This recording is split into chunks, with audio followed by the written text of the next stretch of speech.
And that breaking news involves a chemical leak in Curtis Bay. Captain Roy Taylor and Sky Team 11 is above that scene. And Captain Roy, what can you tell us at this hour?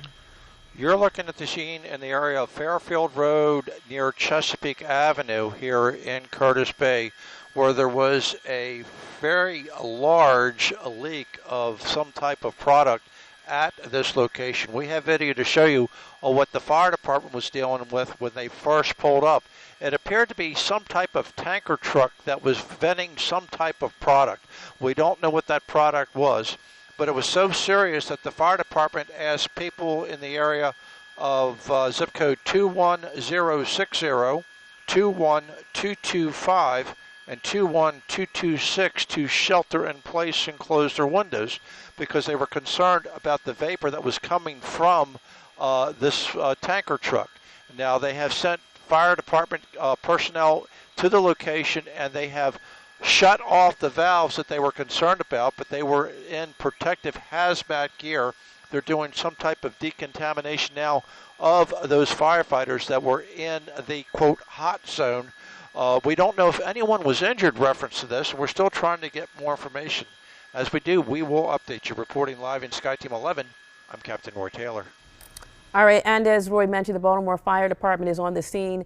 And again, I want to mention, it's the residents living in 21060, 21225, and 21226 who are being asked to shelter in place, close their windows, and limit their time outside.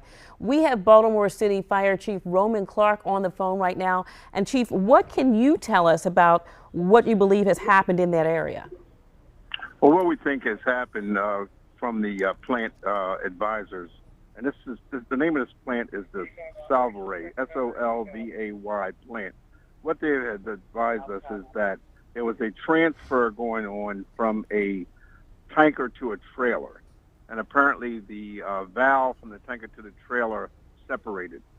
At this time, we do have a level A team that's inside the plant that's trying to shut this entire valve down at this time. Also, we have a limited amount of evacuation from the plant, and everyone else in the plant currently right now is just sheltering in place. We are asking that residents within the 1 mile area radius of this plant that they would just close their windows and shelter in place at this time. We have no injuries to report at this time, and this is a still active hazmat incident. Okay, and what is this chemical? What can you tell us about it? It's called corsophonic acid is what it is. I don't have a lot of information on it right now myself.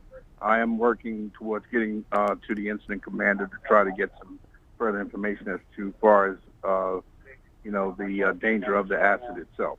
Chief, what do they do in this plant? What do they make there? That I don't know yet.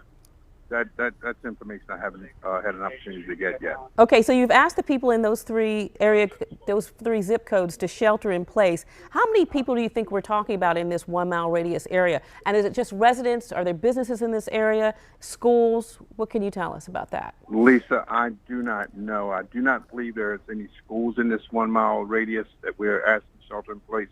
I do know that there are some residential homes, within the 1 mile radius, but for the most part, we're down here in a more of a industrial type area. Okay, and your firefighters are taking several precautions. They have special hazmat gear that they're going into this with? Yeah, level A hazmat suits that they're gearing up in as they make entry. Okay, and how many people are in that business? I think you said that they are sheltering in place as well? Yeah, I don't have a count. I'm trying to get hold of this. We're trying to get hold of the representative of the plant, and that information we'll get that. All right, so the good news is that no injuries reported so far. Chief Clark, we're going to try to get back to you a little later and get some information or maybe some of those questions that you might have some more answers for us on in terms of what they make there. Thank you for joining us right now. Oh, please. Thank you. Okay, so again, if you are in the area, the zip codes of 21060, 21225, and 21226, you're being asked to shelter in place, close your windows, limit your time outside because of a chemical leak in the Curtis Bay area. Let's go right now.